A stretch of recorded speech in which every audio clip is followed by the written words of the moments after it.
ख्रिस्त में मेरे प्यारे भाइयों बहनों, आज हमारा पवित्र कलीसिया पास्का का तीसरा रविवार में प्रवेश करती है और आज के तीनों पाठ हमें एक ही चीज को समझाने की कोशिश करती है, जिसे निराशा में जहां आशा नहीं है उसे आशा देती है, जिसे हम कहते हैं होप इन द होपलेसनेस। आशा एवं भरोसा नहीं है, जहां हमें कोई दिलासा देने वाला नहीं है। जो गड़ा मुर्दा है उसे उखाड़ने और उसमें जीवन डालने की बात करती है। जो जलकर राख हो गई है उसमें हीरे पाने की हमें भरोसा दिलाती है। जो जिंदा व्यक्ति है उस पर हम भरोसा नहीं कर सकते हैं, तो इस मुर्दा में हम क्या भरोसा कर सकते हैं। लेकिन आज के पाठों को यदि हम ध्यान दें तो आप देखेंगे कि ऐसी स्थिति में भी हमारे शिष्य इतना मरने दम के लिए, अपना प्राण को त्याग देने के लिए, उस पर न्यौछावरण हो जाने के लिए वे तैयार हो जाते हैं। ऐसा क्या बात है। आज के सुसमाचार में हम लोग देखते हैं कि जो शिष्य परमेश्वर के पीछे दिन रात चलते थे, हमेशा उनके साथ देने को तैयार थे, उनके लिए मरने के लिए तैयार थे, लेकिन जब यीशु मर गए तो वे लोग अपने कार्यों में फिर वापस आने के लिए सोचने लगे और वे लोग यीशु के बताए कार्यों को छोड़कर वे अपना जीवन फिर से मछली मारने में लग गए। सिमोन पेतरुस ने कहा, मैं मछली मारने जा रहा हूं, और उनके साथी भी बोले कि हम भी आपके साथ चलेंगे, और वे लोग मछली मारने निकल गए। यीशु के कार्य को छोड़ दिए क्योंकि उनमें कोई आशा नहीं थी कि हमारा कोई साथ देगा। बल से ज्यादा बुद्धि और आत्मिक शक्ति की प्रयोग करना चाहिए वे भूल गए थे। और यीशु के शिष्य अपना शारीरिक शक्ति लगाकर अपना कर्तव्य में लग गए। वे मछली मारने लगे, लेकिन उन्हें यह एहसास नहीं हुआ कि हम परमेश्वर की आशीष से यह कार्य कर रहे थे और वह परमेश्वर को आज हम छोड़ दिए हैं। और उसी बीच परमेश्वर उनके सामने आते हैं और कहते हैं कि बच्चों, आपको खाने को कुछ मिला? और यीशु ने कहा, नाव के दाहिनी ओर अपना जाल डालो, और बहुत सारे मछलियां फंस गई।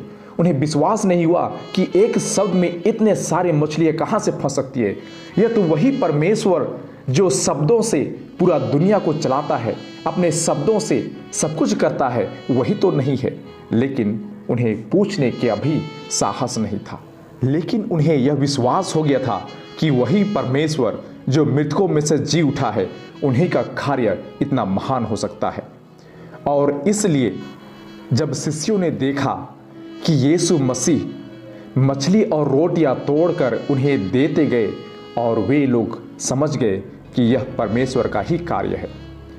और यह इसलिए यीशु मसीह अपने शिष्यों से पूछते हैं, विशेषकर पेतरुस से कहते हैं कि सिमोन योहन के पुत्र, क्या आप इनकी अपेक्षा मुझे अधिक प्यार करते हो? क्या अपने शारीरिक रूप से जो कार्य कर रहे हो उससे भी ज़्यादा मेरे वचनों पर आप चलना चाहते हो? मुझसे प्रेम करते हो? मेरी आज्ञाओं का पालन करना चाहते हो? और पेतरुस कहते हैं, जी हाँ प्रभु, मैं आपसे प्यार करता हूँ। और यीशु ने कहा कि आप मेरे मेमनों को चराओ। यीशु ने उन्हें 3 बार तक पूछा कि क्या आप मुझसे प्रेम करते हो? और उसने कहा कि जी हाँ प्रभु, मैं आपसे प्रेम करता हूँ। और यीशु का जवाब यही था कि मेरे मेमनों को चराओ। यीशु मसीह पेतरुस से क्यों कहता है? वह इसलिए कहते हैं क्योंकि पेतरुस ने जो व्यवसाय चुना था उसके पीछे उनके शिष्य भी चलते थे, उनके शिष्य उनके साथ देते थे। हम देखते हैं आज के सुसमाचार में, जब पेतरुस ने कहा कि मैं मछली मारने जा रहा हूं, तो उनके साथ उनके शिष्य भी चल पड़े कि हम भी आपके साथ आ रहे हैं। और इसीलिए प्रभु यीशु मसीह ने शिष्यों में से पेतरुस को सबका मालिक बनाया, पेतरुस को चरवाहा बनाया। और इसलिए वे कहते हैं कि मेरे भेड़ों को चराओ और आप मेरा अनुसरण करो, और आपके पीछे सभी लोग चलेंगे। और आज के दूसरे पाठ में प्रकाशना ग्रंथ में बताते हैं कि blood of the innocent will cry all the time. जो बलि चढ़ाया गया है वह मेमना हमेशा के लिए वह प्रज्ञा, शक्ति, सम्मान, महिमा और स्तुति के अधिकारी है। सभी उसी को महिमा और स्तुति करेंगे।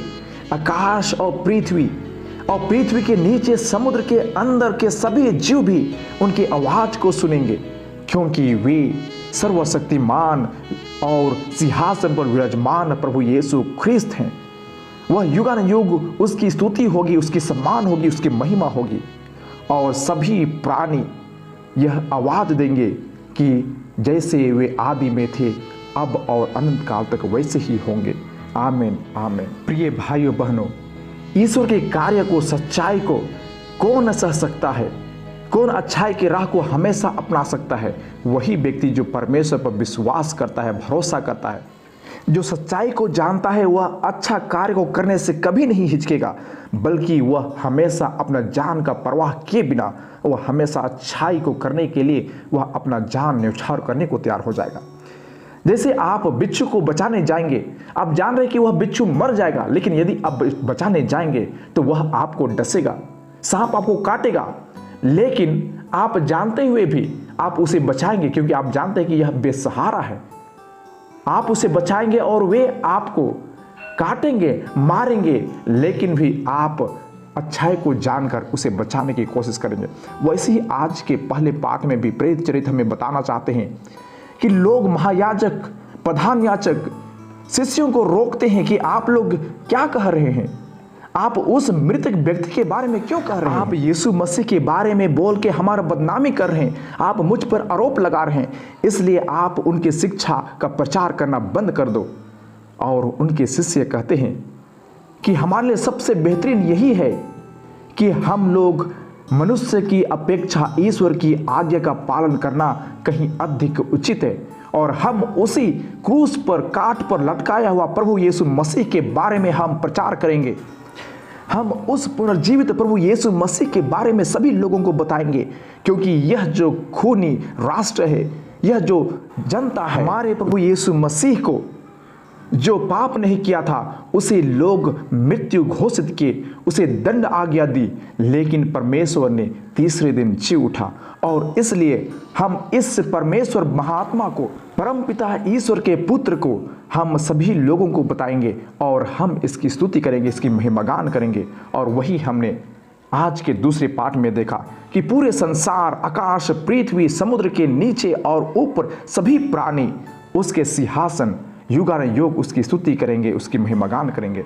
आइए हम सब लोग उसी परमेश्वर की स्तुति एवं महिमागान करें जो सर्वशक्तिमान है, जो मृतकों में से जी उठा है। हम सभी उसके संतान हैं, हम उसके सभी शिष्य हैं, और इसलिए वे हमारे साथ हमेशा ढाढ़ से हम बल देते हैं। जब हम निराश रहते हैं उसमें आशा मिलती है, जब हम लोग बिखर जाते हैं तो हमें जमा करते हैं। आइए हम उसी परमेश्वर को महिमा एवं स्तुति करें एवं हम सभी लोगों को उस परमेश्वर के बारे में बताएं। आमीन।